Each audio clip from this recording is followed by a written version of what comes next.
네, 복음서 누가복음 15장에 보면 세 가지 비유가 나옵니다. 잃어버린 양을 찾는 아버지의 비유, 잃어버린 드라크마를 찾은 여인의 비유, 그리고 잃어버린 아들을 되찾은 아버지의 비유가 나옵니다. 이 세 비유의 공통점은 잃은 영혼을 찾으시거나 기다리시는 하나님 아버지의 영혼 사랑에 대한 이야기를 하고 있습니다.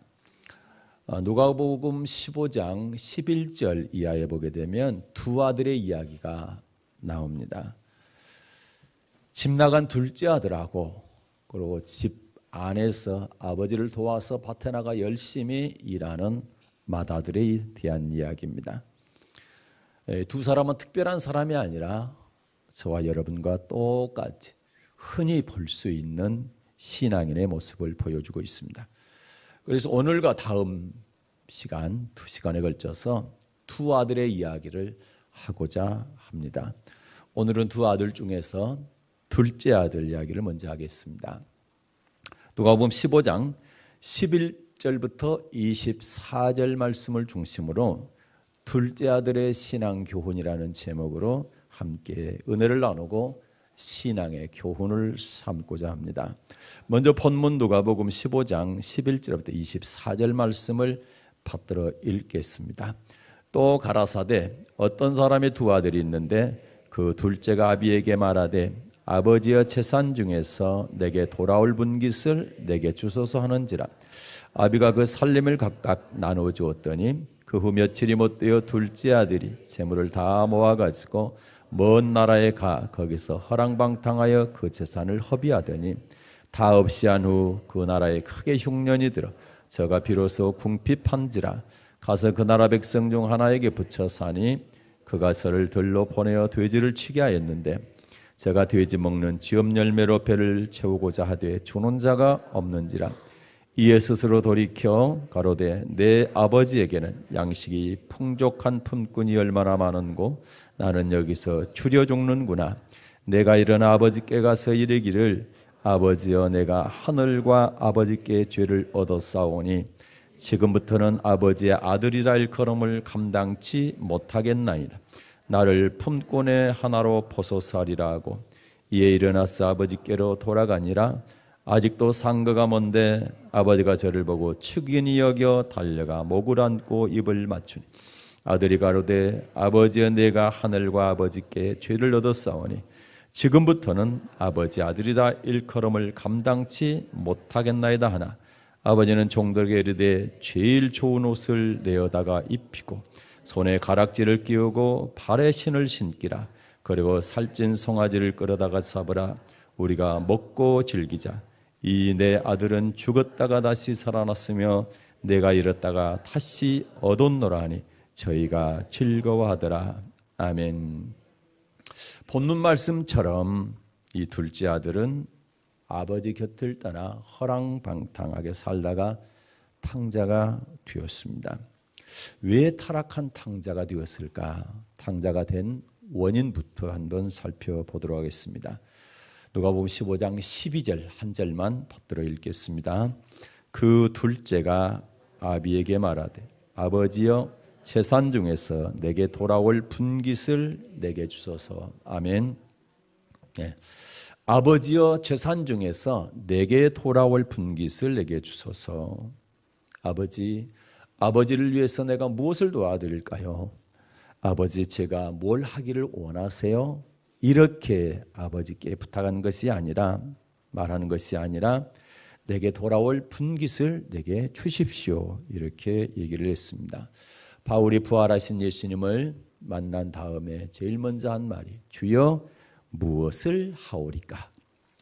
주님 제가 무엇을 할까요? 이렇게 주님께 물었습니다. 떠나가라 내가 너를 이방인에게로 보내노라. 이방인의 사도로 우리 주님께서 바울을 쓰셨습니다. 주여 무엇을 하오리까? 이렇게 묻는 것이 은혜 받은 하나님의 사람들의 할 말인 줄로 믿습니다. 그런데 둘째 아들은 아버지 재산 중에서 내게 줄 거 있잖아요. 그거 미리 저게 다 주세요. 이렇게 한 거잖아요. 많은 성도들이 이 둘째 아들처럼 아버지께 무엇을 드리는 것보다 받기를 원하는 때에 더 관심이 많은 것 같습니다. 주여 내게 주시옵소서. 그런데 이런 기도는 들어줘도 문제가 있고 안 들어줘도 문제가 있습니다. 왜냐하면 안 들어주면 어떻습니까? 기도해도 소용없네. 예수 믿어도 소용없네. 이렇게 하기가 쉽습니다. 또 들어주면 어떤 문제가 생깁니까? 이 둘째 아들처럼 이렇게 타락할 수가 있습니다. 탕자가 될 수가 있는 것입니다. 물론 그렇게 안 할 사람도 있겠지만 말입니다. 이 둘째 아들의 잘못의 핵심이 뭡니까? 문제의 핵심이 뭡니까?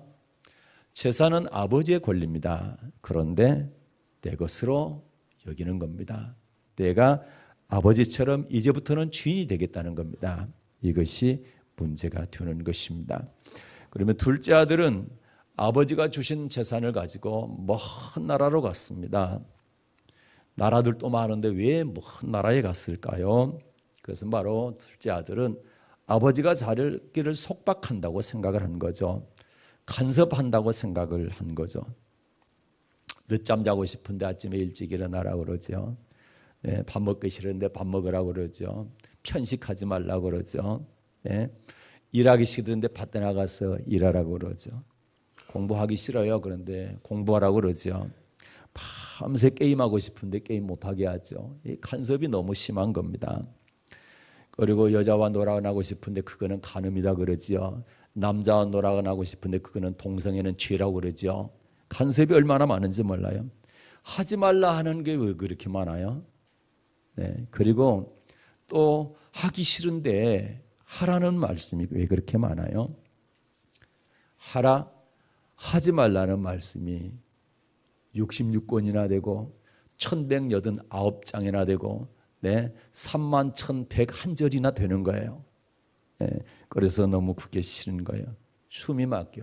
사람이 어떻게 그 많은 것을 하고 그 많은 것을 하지 않아야 되느냐. 그걸 어떻게 다 지키느냐. 이런 생각을 갖게 된 거죠. 이거 다 지키면서 살면 내 시간은 어디 있냐. 내 인생은 어디 있냐. 이런 생각을 하게 된 거죠. 나는 평생 아버지 밑에 있다가 내 인생 내 마음대로 살아보지도 못하고 뭐 이러다가 내 인생 끝나는 거 아니야? 뭐 이런 생각을 했을 수도 있습니다. 그래서 둘째 아들이 하루빨리 아버지 곁에서 떠나고 싶은 겁니다. 아버지 간섭 안 받고 내 마음대로 살고 싶은 겁니다. 그래서 아버지 곁을 떠나기로 마음을 먹고 그리고 이왕이면 아버지하고 멀리 떨어져 있어야 되겠다. 내가 멀리 떨어져 있으면 다시는 아버지가 나를 찾으러 오지 못하도록 하지. 멀리 더 멀리 떠나야 되겠다. 이런 마음을 먹고 먼 나라로 간 겁니다. 떠나기 전에 멋진 계획을 세웁니다. 거창한 사업도 구상하고 예쁜 여자를 만나서 결혼할 것도 계획을 세웁니다. 이제부터는 봉사해란 말도 안 듣고 헌신하란 말도 들을 필요가 없고 뭐 전도해라, 뭐 11조해라, 뭐 말씀대로 살아라 이런 말도 이제 안 들어도 되니까 얼마나 좋아요. 그러면 어느 나라로 갈까? 유럽으로 갈까? 유럽 중에서 북유럽이 좋겠지? 뭐 그런 생각을 하고 아니야 미국 쪽이 좋을 것 같아. 아니야 남미 쪽이 좋을 것 같아. 그래서 아니야 호주 쪽, 오세아니아 쪽이 좋을 것 같아. 이런저런 생각을 하고 인터넷을 검색하고 책을 갖다가 보고 어느 나라가 좋을까 이렇게 해서 결국 어떤 나라를 정하고 그 나라의 언어를 배우고 인생 설계를 멋지게 하고 드디어 먼 나라로 떠나게 된 것입니다. 발걸음 가볍게 이제 아버지께서 나를 찾아오지 못하도록 나를 간섭하지 못하도록 멀리 떠나게 된 것입니다. 드디어 먼 나라에 도착했습니다. 상상했던 그 나라입니다. 꿈에 그리던 그 나라가 얼마나 좋은지 몰라요. 푸른 초원에 목장이 있습니다. 그리고 그림 같은 집이 있습니다. 그것도 언덕 위에. 그리고 돈이 있으니까 친구들이 많이 찾아옵니다. 그리고 예쁜 여자들이 콧소리로 어머 사장님 비슷합니까? 뭐 그렇게 합니다. 꿈인지 생시인지 황홀함기만 합니다. 이것을 행복이라고 생각을 합니다. 더욱 행복한 것은 날마다 듣던 아버지 잔소리가 없는 겁니다. 야, 이게 자유구나. 바로 이게 자유야. 이게 인생이야. 이렇게 사는 거야. 밤새 여자친구들과 술 마시고 늦잠을 자도 깨우지도 않습니다. 아버지가 안 계시니까. 그리고 밭에 나가라고 짠소리도 안 합니다. 밭에 나가서 일해라 이런 소리도 안 합니다. 야, 이거 인생 정말로 즐겁다, 행복하다. 간섭도 안 받지, 내 맘대로 해도 되지. 뭐 친구들 많지, 뭐. 예. 그러니 얼마나 즐거워요. 그래서 이렇게 얘기합니다. 그래, 진작 올 걸. 바로 아버지 곁에서 그 고생을 했을까. 정말 후회된다. 진작 올 걸. 그런데 여러분, 이 황홀한 시간은 금방 지나가고 말았습니다. 큰 문제가 닥쳐옵니다. 허랑방탕하게 살다가 재산이 다 탕진되어지고 흉년까지 듭니다. 그래서 궁핍하게 되었습니다. 자, 누가복음 15장 13절과 14절 말씀을 받들어 읽겠습니다. 누가복음 15장 13, 14절. 그 후 며칠이 못되어 둘째 아들이 재물을 다 모아가지고 먼 나라에 가게 거기서 허랑방탕하여 그 재산을 허비하더니 다 없이 한 후 그 나라에 크게 흉년이 들어 저가 비로소 궁핍한지라. 아멘. 허랑방탕하게 살았습니다. 재산을 다 허비했습니다. 재산이 다 떨어졌는데 어디 뭐가 일어납니까? 흉년이 일어납니다. 흉년이 듭니다. 그래서 제가 비로소 궁핍합니다. 궁핍하다는 얘기는 먹을 것조차 없다는 얘기입니다. 찢어지게 가난하다는 얘기입니다. 허랑방탕 이후에는 사람에게 찾아오는 것이 공허함입니다. 그래서 성경은 이 땅에 절대 만족이 없다고 말씀하는 거죠. 이 땅에는 영원한 행복이 없다고 성경은 말씀하고 있습니다. 둘째 아들은 먼 나라는 휘황찬란한 미래를 약속하는 그런 나라인 줄 알았지만 이 아들에게 찾아온 것은 돼지우리에서 돼지와 함께 사는 처량한 신세가 되고 말았습니다. 아버지의 귀한 아들에서 돼지우리에서 돼지가 먹는 쥐없는 열매를 먹고 살아야 되는 그것조차도 주는 사람이 없어 배가 줄인 그런 종의 신세가 되고 만 것입니다. 누가복음 15장 15절과 16절을 받들어 읽겠습니다. 가서 그 나라 백성 중 하나에게 붙여 사니 그가 저를 들러 보내어 돼지를 치게 하였는데 저가 돼지 먹는 쥐업 열매로 배를 채우고자 하되 주는 자가 없는지라. 아멘. 돼지를 치게 했습니다. 그런데 돼지가 먹는 쥐업 열매를 먹고 나는데도 그것조차 부족해서 배를 채울 수가 없게 된 것입니다. 천국처럼 보였던 그 먼 나라가 지옥으로 피어나게 된 것입니다. 부족한 것이 없는 아버지의 아들에서 먹을 것이 없는 거지 신세가 되고 만 것입니다. 얼마나 비참합니까? 사람이 사는 곳이 아닌 짐승의 우리간에서 살게 됩니다. 사람 먹는 음식이 아닌 짐승이 먹는 음식을 먹는데 그것조차도 부족해서 배를 채울 수가 없습니다. 돈 있을 때 찾아왔던 그 많은 친구들 한 명도 찾아오지 않습니다. 어머 사장님 했던 그 여인들 다시는 볼 수가 없는 것입니다. 아무도 도와주는 자 없고 아무도 위로해 주는 자가 없습니다. 자기의 배고픔을 해결해 주는 사람도 없습니다. 누가 와서 손잡아 주지도 않습니다. 따뜻한 곳에 재워주는 사람 아무도 없습니다. 철저하게 고독하고 외롭습니다. 정말로 비참한 아들이 되고 말았습니다. 이 아들은 한탄합니다. 내가 어쩌다가 사람 취급도 받지 못하고 돼지가 먹는 밥조차도 얻어먹을 수가 없는 이 비참한 인생이 되었는가. 이렇게 처참하게 인생 실패자가 된 둘째 아들의 타락의 원인이 뭐라고 그랬습니까? 내게 주소서입니다. 다시 말해서 아버지 것을 내 것으로 생각하는 겁니다. 아버지가 주인이신데 내가 주인이라고 착각하는 겁니다. 이것을 우리는 절대로 이 어리석음을 버려야 됩니다. 우리는 아버지가 주인이시고 나는 아들이고, 아버지가 나를 이끌어 가셔야 되고 나는 아버지 집에 있는 것이 가장 행복하다는 사실을 우리는 절대 놓쳐서는 안 되는 것입니다. 지금까지 아버지가 주인이었는데 이제 제가 주인 노릇할게요. 제게 주실 재산 미리 주세요. 그래서 그거 가지고 내 마음대로 사는 결과는 처참한 인생의 실패자가 된 것입니다. 사사시대도 비참했죠. 사사시대 특징이 뭡니까? 자기의 소견에 오른 대로 자기 생각대로 살았습니다. 그게 바로 사사시대의 핵심인 것입니다. 아버지를 떠나 내 마음대로 하는 것이 행복이고 성공인 줄 알았지만 이 둘째 아들에게 찾아온 것은 실패와 좌절과 고통이었던 것입니다. 사랑하는 여러분, 사람의 생각은 하나님의 생각보다 높을 수가 없습니다. 사람의 생각은 하나님의 생각보다 깊을 수 없고 넓을 수도 없는 것입니다.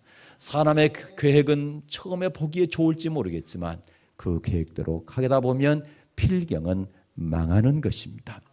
아버지와 함께 있는 것이 귀찮고 아버지 짠소리 듣는 것이 싫고 내 인생은 없는 것 같고 내 마음대로 하는 것이 너무 불편한 것 같아요. 그러나 아버지와 함께 있는 삶이 가장 행복한 삶인 것입니다. 우리는 그것을 잊어버려서는 안 되는 것입니다. 그러면 여러분, 이 둘째 아들의 인생이 이것으로 끝나버렸습니까? 실패와 좌절과 고통 가운데로 그것대로 끝났습니까? 아닙니다. 인생 밑바닥에서 간절하게 생각나는 것이 있었습니다. 그것이 무엇이었습니까? 아버지 집. 아버지였습니다. 그렇게 귀찮게 잔소리하시던 아버지의 말씀이 생각난 것입니다. 간섭받기 싫어서, 듣기 싫어서, 자유하고 싶어서 버리고 떠났던 아버지. 아무도 봐주지도 않고 쳐다보지도 않고 밥 한 끼 주는 사람이 없는 이 고독한 외로운 이런 세상에서 인생 밑바닥에서 생각나는 사람이 있었는데 그분이 바로 아버지였습니다. 짠소리하던 아버지, 아침에 일찍 일어나라, 밭에 일하러 가라, 술 마시지 말고 성령 충만해라, 죄 짓지 말고 순종해라. 너무 듣기 싫었지만 그 아버지의 목소리가 그리워집니다. 그 아버지의 목소리가 듣고 싶은 겁니다. 그때가 행복했구나. 그래서 이 아들은 아버지께로 돌아가기로 마음을 먹게 됩니다. 누가복음 15장 17절 말씀 받들어 읽겠습니다. 이에 스스로 돌이켜 가로되 내 아버지에게는 양식이 풍족한 품꾼이 얼마나 많은고 나는 여기서 추려 죽는구나. 아멘. 먼 나라에서 돼지우리에서 쓰레기 같은 생활을 하다가 품꾼조차도 양식이 풍족한 아버지 집이 생각난 것입니다. 그래서 아버지 집으로 돌아가기로 마음을 먹게 됩니다. 여기서 중요한 것이 있습니다. 다시 한번 읽겠습니다. 누가복음 15장 17절. 이에 스스로 돌이켜 가로되 아멘. 이에 스스로 돌이켜 가로되, 스스로 돌이켰다라는 사실입니다. 누군가가 돌이키라고 얘기하지 않았습니다. 누군가가 아버지께로 돌아가라고 말하지 않았습니다. 본인 스스로 돌이킨 것입니다. 인간의 영혼은 하나님께서 주셨습니다. 사람의 영혼의 주인이신 하나님을 만날 때 우리 인간은 행복한 겁니다. 그래서 전도서 3장에 보면 영혼을 사모하는 마음을 인간에게 주셨습니다. 이 영혼을 사모하는 마음은 돼지에게, 소에게, 코끼리에게 주지 않았습니다. 오직 인간에게만 영혼을 사모하는 마음을 주셨습니다. 이 영혼의 주인이 누굽니까? 우리 하나님 아버지신 것입니다. 사람은 절대로 돼지우리에 살아서는 안 되는 것입니다. 돼지처럼 돼지와 함께 살아서는 안 되는 것이 우리 인간입니다. 하나님께서 하나님의 형상대로 너무너무 고귀하게 창조하셨기 때문에 그렇습니다. 그래서 우리 인간에게 영혼을 주시고 영혼을 사모하는 마음을 하나님께서 주신 것입니다. 그래서 하나님과 함께 사는 것이 가장 행복한 인간의 삶이 되는 것입니다. 전도서 3장 11절 말씀을 받들어 읽겠습니다. 전도서 3장 11절입니다. 하나님이 모든 것을 지으시되 때를 따라 아름답게 하셨고 또 사람에게 영원을 사모하는 마음을 주셨느니라. 아멘. 사람에게 영원을 사모하는 마음을 주셨느니라. 그래서 영원을 사모하는 여러분 되시기를 주님의 이름으로 축복합니다. 오늘 누가복음 15장 보게 되면 1절부터 7절 말씀은 잃어버린 양을 찾으시는 아버지의 마음, 그리고 8절부터 10절 말씀은 잃어버린 드라크마를 찾는 아버지의 심정, 그리고 오늘 11절 이하의 오늘 본문 말씀에 보게 되면 집을 나간 둘째 아들 탕자에 대한 아버지의 마음, 영혼을 찾으시는 아버지의 마음 똑같습니다. 이 세 비유가. 그러나 찾으시는 방법에 차이가 있습니다.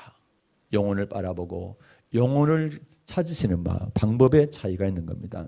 잃어버린 양과 잃어버린 드라크마 비유에서는 아버지가 직접 영혼을 찾아 나가셨습니다. 찾아 나가셨다는 얘기입니다. 찾으러 나가신 것이죠. 그러나 둘째 아들 비유에서는 찾아 나가신 것이 아니라 돌아오기를 기다리셨습니다. 이게 다릅니다. 그러나 영혼을 간절히 아끼고 영혼에 대한 관심은 지대하다는 사실은 공통점인 것을 알 수가 있습니다. 자, 기다리셨다는 의미가 뭡니까? 아들이 스스로 돌이켜 회개하고 자기 발로 돌아오기를 간절히 바라셨다는 의미인 것입니다. 그런데 여러분, 둘째 아들 스스로 혼자 정말로 돌이킬 수 있었을까요? 그리고 돌아올 수 있었을까요? 그렇지 않습니다. 눈에 보이지 않지만 성령께서 개입하셨습니다.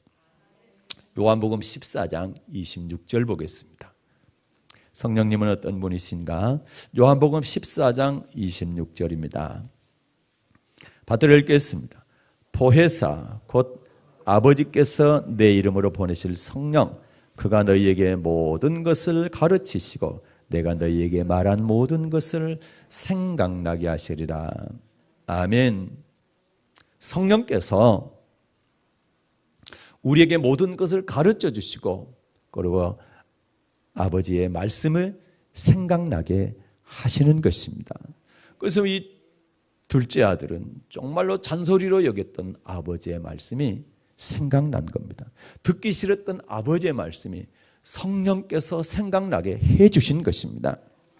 그리고 스스로 돌이킬 수 있도록 인도하신 것입니다.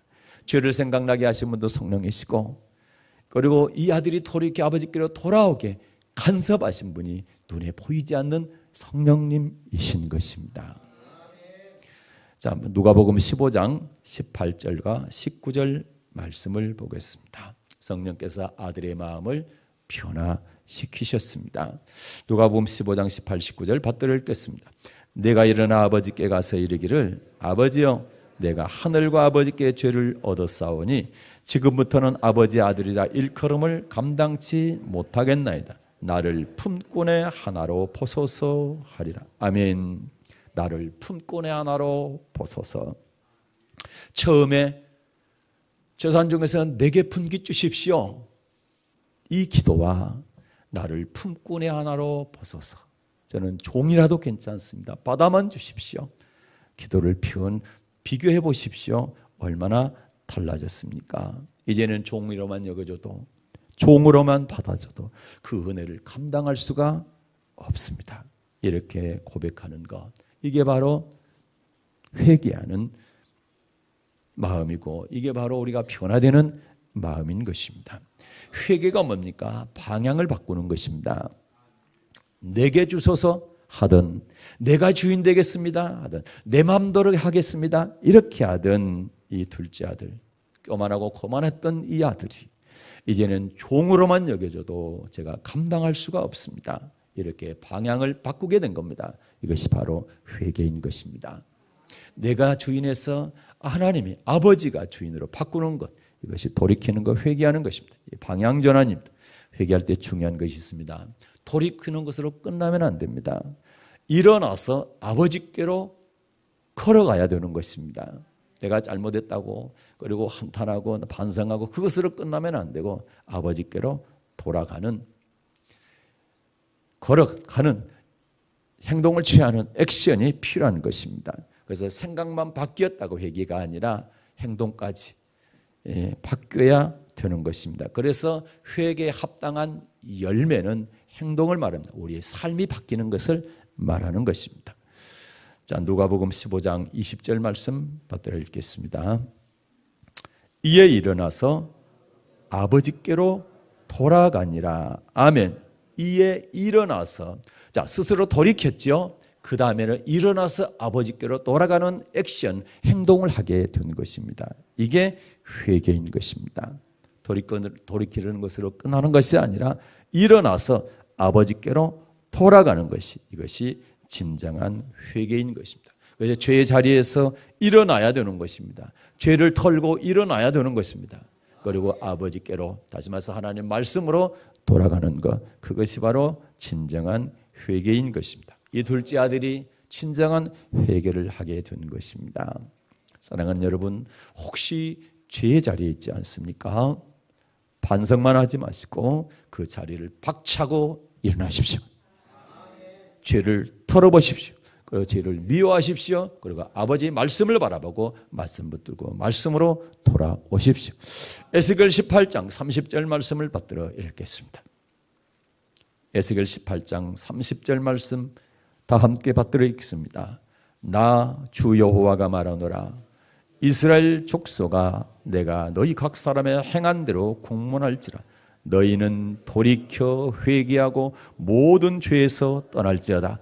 그리한즉 죄악이 너희를 패망케 아니하리라. 아멘. 돌이켜 회개하고 모든 죄에서 떠날지어다. 돌이켜 회개하는 것으로 끝나면 안 됩니다. 죄에서 떠나야 되는 것입니다. 그리고 말씀으로 돌아와야 진정한 회개가 되는 것입니다. 둘째 아들의 경우에서 하나님은 직접 찾아 나가지 않으시고 이 둘째 아들이 스스로 돌이켜 집에 돌아오기를 간절히 기다리셨습니다. 지금 이 시대에도 둘째 아들과 같은 사람이 많이 있습니다. 회개가 절실한 이 시대에 회개할 줄 모르는 사람들이 많다는 이야기입니다. 혹시 여러분 가운데 말씀에서 떠나신 분이 계신다고 한다면 여러분 꼭 스스로 돌이키십시오. 성령께서 여러분을 이끌어 주실 것입니다. 일어서십시오. 그리고 말씀을 향하여 돌아오십시오. 그러면 아버지께서 다 용서하시고 따뜻하게 맞아 주실 것입니다. 둘째 아들 스스로 돌이키고 일어나서 아버지께로 돌아왔습니다. 그 결과 어떻게 되었습니까? 누가복음 15장 20절 말씀 다시 받들어 읽겠습니다. 누가복음 15장 20절 말씀입니다. 다시 읽습니다. 시작. 이에 일어나서 아버지께로 돌아가니라. 아직도 상거가 먼데 아버지가 저를 보고 측은히 여겨 달려가 목을 안고 입을 맞추니. 아멘.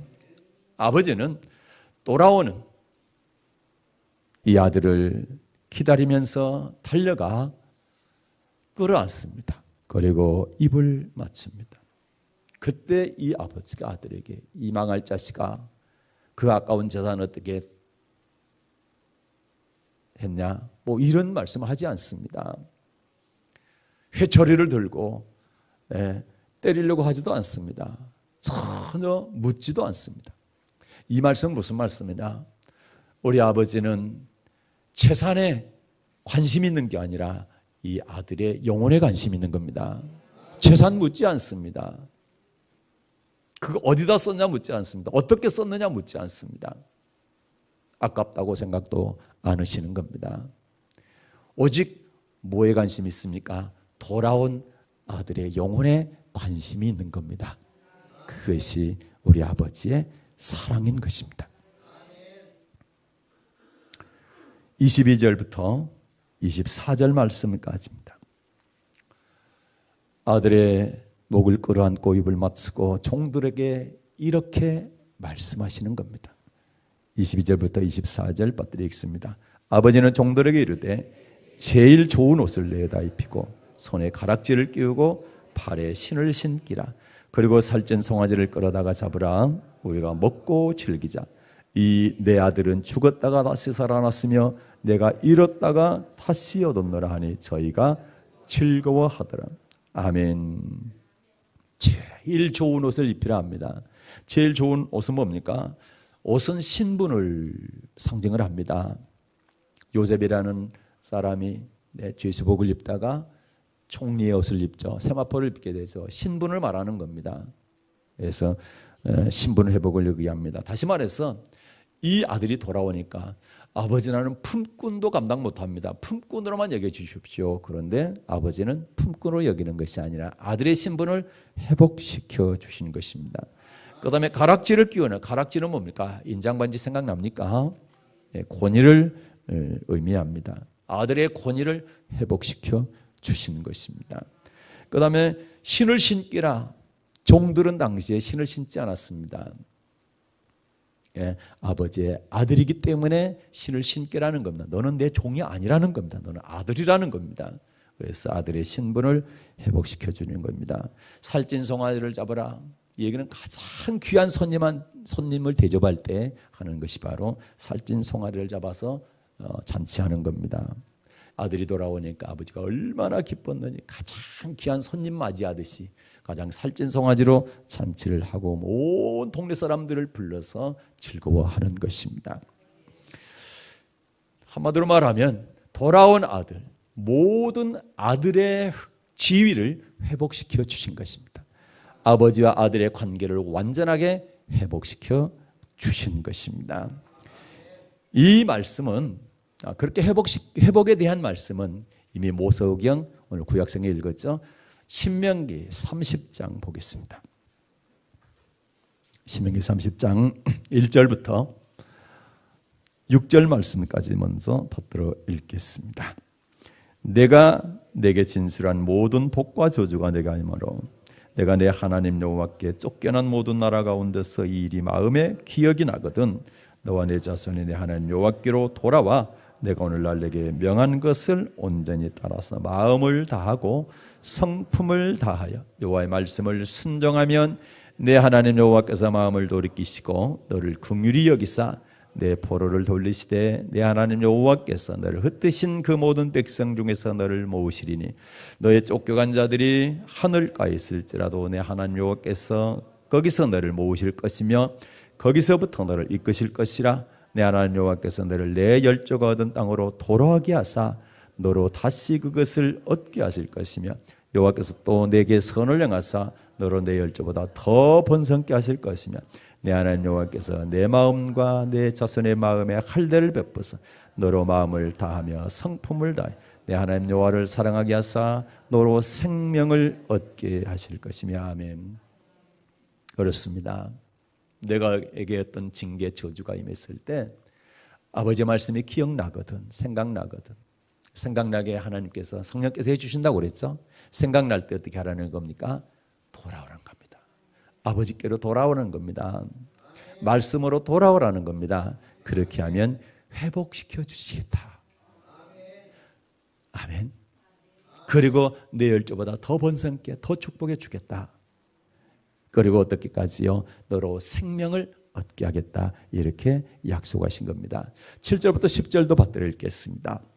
내 하나님 여호와께서 내 더적과 너를 미워하고 핍박하던 자에게 이 모든 소주로 임하게 하시리니 너는 돌아와 다시 여호와의 말씀을 순종하고 내가 오늘날 내게 명한 이 모든 명령을 행할 것이라. 내가 내 하나님 여호와의 말씀을 순종하여 이 율법책에 기록된 그 명령과 규례를 지키고 내 마음을 다하며 성품을 다하여 여호와 내 하나님께 돌아오면 내 하나님 여호와께서 내 손을 하는 모든 일과 내 몸의 소생과 내 육축의 새끼와 내 토지 소산을 많게 하시고 내게 복을 주시되 곧 여호와께서 내 열조를 기뻐하신 것과 같이 너를 다시 기뻐하사 내게 복을 주시리라. 아멘. 돌이켜 돌아와 순종하기만 하면 내 후손까지도 복 주겠다. 그리고 너를 다시 기뻐하사 내게 복을 주시겠다. 이렇게 약속하셨습니다. 말씀을 정리하고 마치고자 합니다. 둘째 아들의 불행은 아버지의 권리를 내가 행세하려고 한 겁니다. 아버지가 재산의 주인입니다. 그러나 내가 주인 되려고 내게 달라고 했습니다. 그러나 우리가 해야 될 것은 주여 내가 무엇을 하오리까? 하나님 제가 무엇 하기를 원합니까? 바울처럼 그렇게 기도해야 될 줄로 믿습니다. 우리가 주인 될 수 없습니다. 우리 아버지가 우리의 주인 되십니다. 그래서 우리는 아버지를 주님이라고 부르는 겁니다. 그래서 주님을 주님으로 인정해야 됩니다. 주님을 주인으로 인정해야 됩니다. 그리고 우리는 그분의 아들 되어야 될 줄로 믿습니다. 그래서 내게 주소서. 내가 주인이 되려고 하는 마음에서 타락이 시작되는 겁니다. 이것은 아버지의 권위를 인정하지 않은 것입니다. 우리는 아버지의 권위를 철저하게 인정해야 될 줄로 믿습니다. 하나님께서는 네 소견대로 해서 행복이 없다. 네 마음대로 했을 때 만족이 없다 말씀합니다. 아버지 안에 우리가 살아갈 때에 행복이 있는 것입니다. 그러나 이 아들은 어떻습니까? 결국 비참하고 처참한 상황으로 인생 밑바닥까지 떨어지게 되었습니다. 아들에서 종의 신분으로 실패를 맛본 다음에 그는 스스로 돌이켜 일어나서 아버지께로 돌아왔습니다. 그러나 아버지는 그 아들에 대해서 전혀 책망하지 않습니다. 그 아들을 반갑게 맞아줍니다.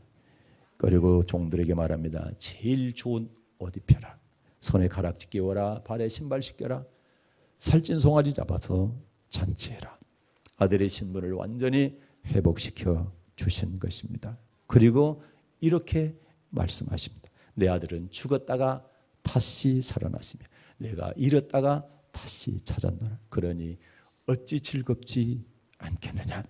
사랑하는 성도 여러분, 이 시간 말씀에서 잠시 떠난 성도가 계신다면 둘째 아들처럼 더 험악한 인생으로 떨어지기 전에 스스로 돌이켜 일어서서 아버지께로, 다시 말해서 말씀으로 돌아오십시오.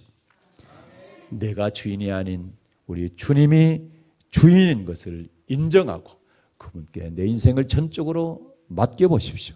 그렇게 될 때 여러분에게 행복이 찾아오게 될 것입니다. 그리하면 아버지께서 이전에 모든 것들을 다 회복시켜 주실 뿐만 아니라 다시 기뻐하사 복을 더하여 주시고 우리 후손들에게도 복을 주시게 될 것입니다. 잔치를 베풀어 주시고 기쁨으로 우리 아버지가 이렇게 외칠 것입니다. 내 아들은 죽었다가 다시 살아났으며 내가 잃었다가 다시 얻었노라. 할렐루야. 은혜로우신 하나님 아버지,